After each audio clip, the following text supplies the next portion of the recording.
This is the most massive cross-basin water diversion project ever constructed in human history. It was named one of the top 10 global engineering achievements for 2025 by the World Federation of Engineering Organizations. By connecting southern and northern watersheds, it resolves the geographical challenge of uneven water resource distribution, uniting hundreds of millions behind a common cause. We present the inaugural installment of China's Great Engineering Projects series, a comprehensive exploration of the monumental south-to-north water diversion project. Were you to unfold a map of China now, you'd observe a striking phenomenon.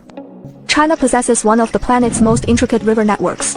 With the Yangtze, Yellow, Pearl, and Huai rivers, alongside the Hai, Songhua, and Liao rivers, 7 major systems interlacing across the 9.6 million square kilometers they nourish. Quantitatively, China isn't water deficient. Its multi-year average water reserves approach 2.8 trillion cubic meters, ranking among the world's highest. The critical issue lies elsewhere. China's water resources are spatially disproportionate, with nearly 90% concentrated in the Yangtze Basin and regions south, while the north supports over 40% of the population, 60% of the nation as cultivated land, and crucial industrial clusters, yet commands nearly 20% of water supplies. Essentially, the water scarcity epicenter is simultaneously home to the largest population. This paradox culminates in the North China Plain, where Beijing, Tianjin, Hebei, and Henan等地区, a densely populated, economically vibrant, and industrialized cluster, sustains chronically deficient water reserves per capita, below internationally recognized severe water shortage thresholds. According to UN standards, areas with less than 1,700 cubic meters of water per capita are classified as water-stressed regions. Under 1,000 cubic meters indicates severe water scarcity. At its lowest point, Beijing's per capita water resources dropped below 100 cubic meters,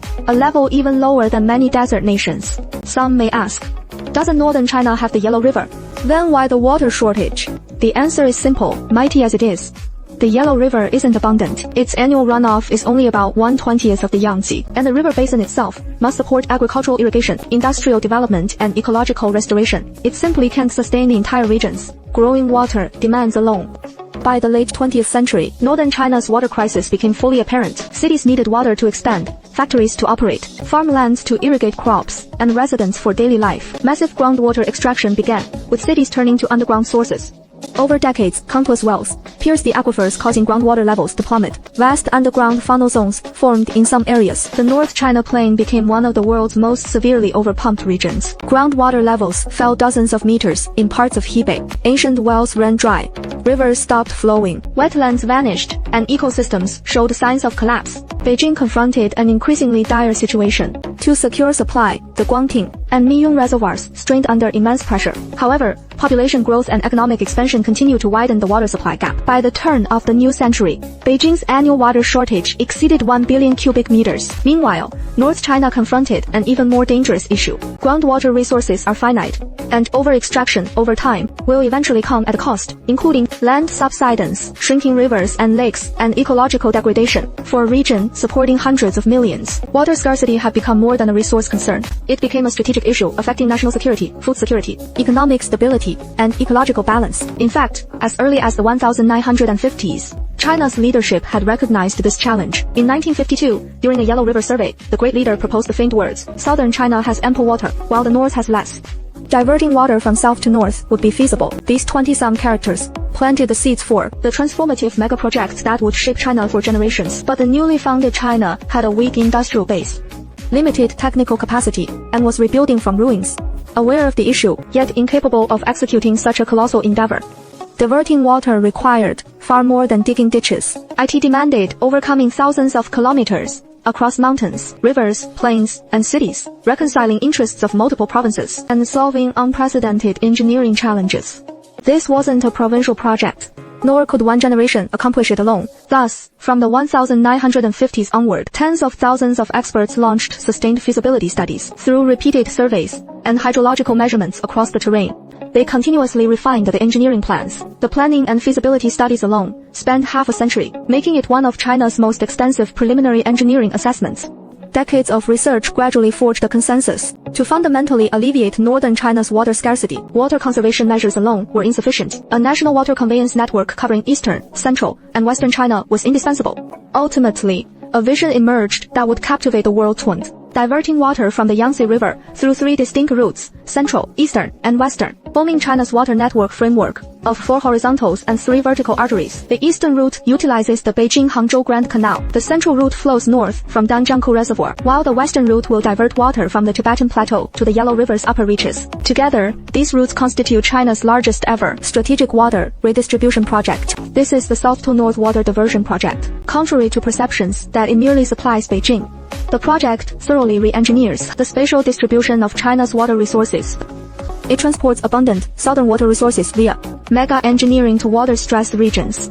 Envision China as a human body. The Yangtze serves as its lifeblood, while North China resembles a vital organ starved of sustenance. This project is thus a grand transfusion across vast distances, a ceaseless engineering marvel, sustaining life. To achieve this transformative feat, Chinese engineers are about to face an unprecedented challenge. They must make the river-scale mountains and traverse across the Yellow River, enabling water to travel thousands of kilometers purely by gravitational force. What is even more remarkable is accomplishing this while preserving the Yangtze River's ecosystem. This demands not just monumental scale, but scientific precision and sustainable design. The most astounding feature of the entire South-North Water Transfer Project, and the ultimate showcase of Chinese engineering ingenuity, is the now world-renowned Central Route. With the master plan approved, a critical question emerged. What will be the water source? The solution lay in the Han River, one of the Yangtze's major tributaries. At the heart of this system stands the Danjiangkou Reservoir, at the Hubei-Henan border. If the Yangtze is China's aquatic lifeline, then Danjiangkou Reservoir is the controlling valve. Nestled between the Qinling and Daba Mountains, its abundant flow and pristine quality combined with proximity to North China make it an ideal diversion source. But designers soon realized the existing reservoir couldn't meet demands. Its storage capacity fell short. To ensure reliable annual delivery of premium water northward, greater storage capacity was essential. Thus emerged a bold yet arduous solution. Heighten Danjiangkou Dam. The 162-meter structure would be elevated. The dam was elevated in its entirety to a height of 176.6 meters, while the elevation gain may appear modest around 15 meters. For a super dam, this was far more than a simple addition. It represented a comprehensive transformation on the scale of rebuilding. Based on the original structure, consider that the Danjiangkou Dam was initially constructed in the 1950s, when engineering standards, building materials, and construction methods markedly differed from modern practices. Engineers faced the dual challenge of seamlessly integrating old and new structures, while guaranteeing the dam's operational safety for decades, even centuries to come. After years of meticulous renovation, project dramatically expanded the Danjiangkou Reservoir's capacity, culminating in the creation of a colossal water reservoir, capable of sustaining the central route of the South-North Water Diversion Project. However, a new challenge emerged. With water secured, how to transport it over 1,000 kilometers to Beijing? A map reveals that the journey from Danjiangkou to Beijing spans over 1,000 kilometers straight line, with the actual conduit extending even farther across multiple provinces, Hubei, Henan, Hebei, and major municipalities, including Beijing and Tianjin. The route traverses countless rivers, highways, railways, and urban areas. Crucially, one formidable natural barrier stands along this path. The Yellow River. Its vast torrential flow makes conventional above-ground crossing nearly impossible. Building a bridge-mounted aqueduct would require prohibitively massive scale, introducing significant safety risks. Confronting this global engineering challenge, Chinese engineers devised a remarkable solution. Rather than crossing over the river, tunneling through the riverbed rock, proving more feasible than over it. This became the renowned Central Route passage beneath the Yellow River. The Yellow River Crossing Project, the vital link of the entire undertaking. Essentially, engineers constructed 2 massive water tunnels, dozens of meters below the Yellow River's riverbed. While routing Yangtze River water beneath the Yellow River sounds simple, the engineering challenges were immense due to unstable sandy soil instead of solid bedrock. This complex, loose sand structure risked tunnel collapse or catastrophic river water intrusion. To achieve this milestone, China developed its most advanced slurry-balanced shield tunneling machine. This pioneering equipment advanced steadily while simultaneously excavating and reinforcing tunnels, ultimately creating dual 7-meter diameter conduits beneath the Yellow River. This breakthrough established China among few nations mastering deep-buried river crossing technology. International experts later acknowledged this Yellow River crossing as a world-class hydraulic engineering feat. Yet, remarkably, this constituted just one of many technical marvels along the Central Route, spanning 1,400 kilometers. The canal's river crossings demanded massive aqueducts, What are aqueducts? Essentially elevated bridges for water conveyance, where roads carry vehicles and railways transport trains. These water bridges channel the diverted flow across Henan Sichuan, Lushan, and Yuzhou. These colossal structures span valleys and rivers. Notably, the Sha River Aqueduct extends for kilometers, one of the world's largest aqueduct structures. Looking up from beneath the aqueduct, it resembles an artificial river suspended in the sky. Carrying waters journeyed thousands of miles from the Yangtze. To safeguard this water delivery, engineers maintain millimeter-level precision. For channels spanning thousands of kilometers, even minuscule slope deviations could ultimately disrupt the entire system. The reality is, the central route's true marvel lies less in scale than in its operation. Most assume such long-distance water transfer would require countless pumping stations. Reality is just the opposite. The south-to-north water diversion central route operates almost entirely by gravity flow. It requires no massive pumping stations or enormous energy consumption. Water released from Danjiangkou harnesses natural elevation changes, flowing northward to its final destination, Beijing. What does this signify? Engineers leveraged China's topography to craft a remarkably sophisticated hydraulic system. The channel's incline is so minimal, in places barely visible to the naked eye. It is precisely this precision that guides every drop steadily along its intended path. An illustrative analogy exists. Imagine the main canal as a 1,400-kilometer highway.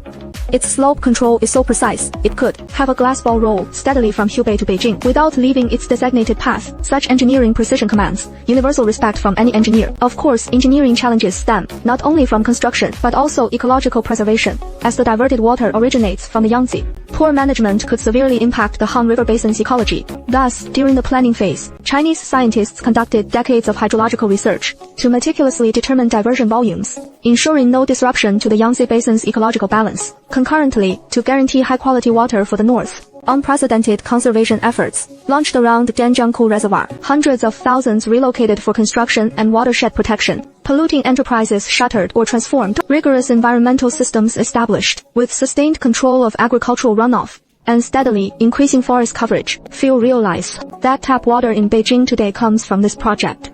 Maintaining national surface water standards comparable to premium natural drinking water. Countless individuals sacrificed greatly to preserve this pristine water. Some left ancestral homes, others guarded the reservoir tirelessly for decades. Still others reforested mountain wilderness. Thus, this project transcends engineering. It is humanity harmonizing with nature. On the 12th of December, 2014, a landmark date in China's water history, Danjiangkou Reservoir's clear waters began flowing north as the main sluice gradually opened. Now officially begins its monumental journey northward.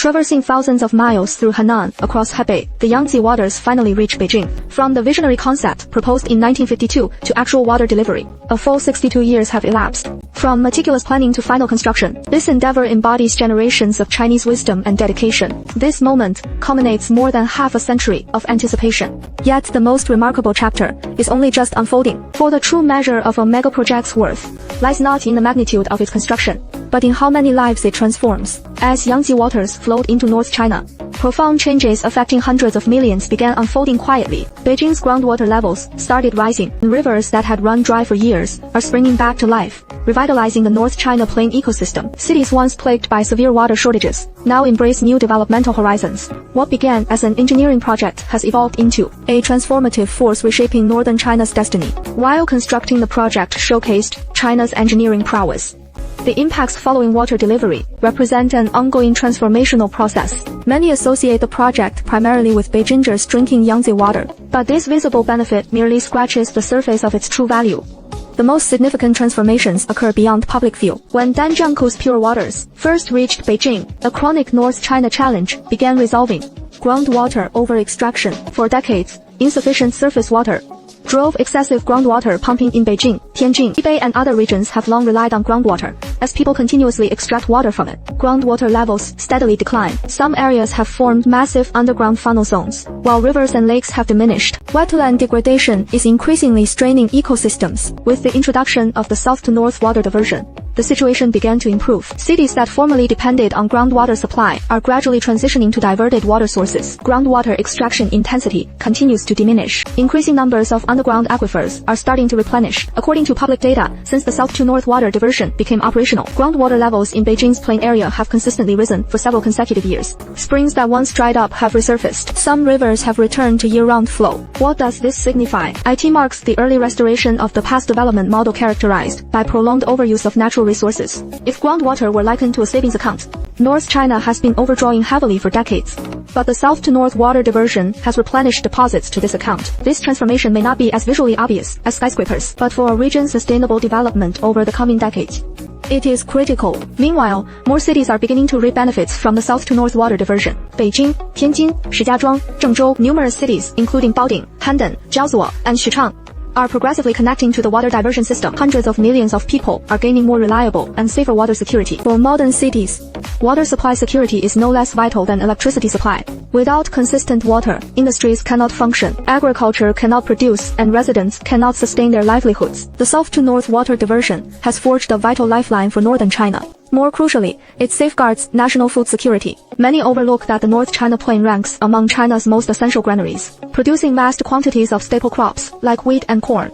Perennially dependent on groundwater for irrigation, continued depletion of aquifers would inevitably threaten agricultural output. As the water diversion infrastructure matures, more regions gain access to consistent irrigation allocation beyond mere water transfer. This project delivers food security, the bedrock for sustainable development. Yet to perceive this as the project's ultimate achievement would be an underestimation. Its true revolution lies in transforming China's relationship with water resources. For millennia, China's water governance followed nature's course, settlements tracing rivers, communities clustering around rainfall zones. The South-to-North project signals China's transition from passive adaptation to proactive resource allocation, pioneering a paradigm shift from humans chasing water to water, serving humanity through engineering, elevating national governance to unprecedented levels. Globally speaking, human civilization evolved through water mastery, as evidenced by Nile, sustained Egypt, Euphrates Tigris nurtured Mesopotamia, Ganges supported India, and Yellow Yangtze sustained Chinese civilization. All great civilizations emerged in water-rich regions. As water governs population settlement, agricultural advancement, industrial deployment, and ultimately a city's destiny. Yet, modern societies face new challenges. Population clusters, industrial complexes, and urban centers have far surpassed nature's carrying capacity. Thus, a nation's ability to scientifically allocate resources has become increasingly vital. The south-to-north water diversion represents China's solution in resource allocation. Globally, such massive interbasin water transfer projects remain uncommon. Projects exist like California's in the US and Australia mountains, Snowy Mountains, and Libya's Great Man-Made River. But when measuring water delivery volume, population served, engineering complexity, or comprehensive benefits, China's mega-project stands among the world's most monumental.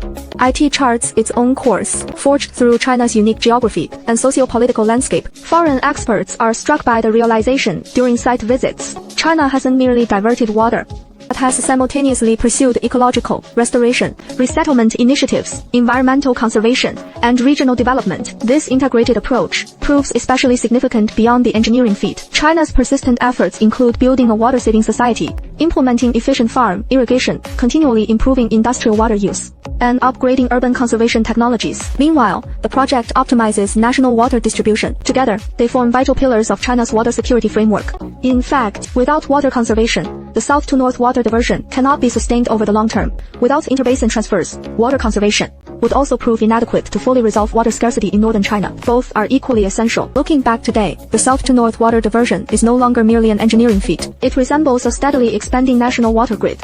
As the eastern and central routes remain operative and national water network construction advances, China is steadily establishing a nationwide water resource allocation system. This embodies far-sighted, strategic thinking.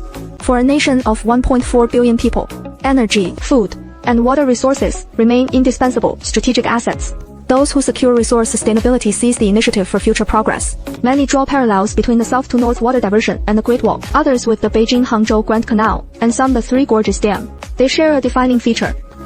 They serve not the immediate decades, but centuries to come. The Great Wall defended ancient borders. The Grand Canal spanned the economic lifeline between north and south. The Three Gorges secured energy, flood control, and navigation. And now, the south-to-north water diversion shoulders China's water security mission in the new era.